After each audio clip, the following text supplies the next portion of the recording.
Welcome to the Genius Factory. Enjoy the video. In this video, I will show how to make ready-made dosa, easy method.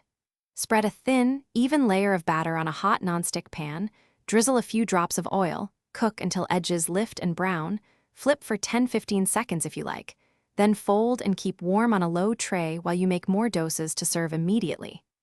Use medium-high heat and test with a small ladle, adjust oil and pressure for crispness, and enjoy with chutney or sambar. Start by preheating the pan until a drop of water skitters across the surface, then reduce slightly before pouring batter. Pour a small ladleful and use the back of the ladle in a quick circular motion to spread thin. Drizzle a few drops of oil around the edges and under the dosa, cook until edges lift. Flip briefly if desired, then set aside on a warm tray to stay crispy while you finish the batch. If you're finding this helpful, please subscribe and like to support the channel, and I'll keep sharing easy recipes. Quick recommendation.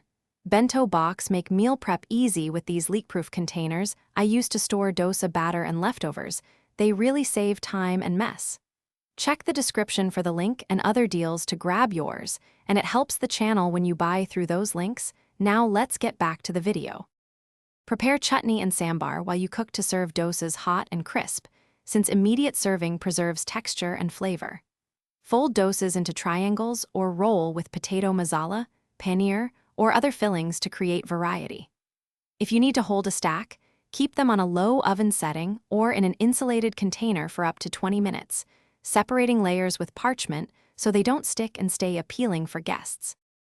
Thanks for watching. If you found this helpful, don't forget to like and subscribe.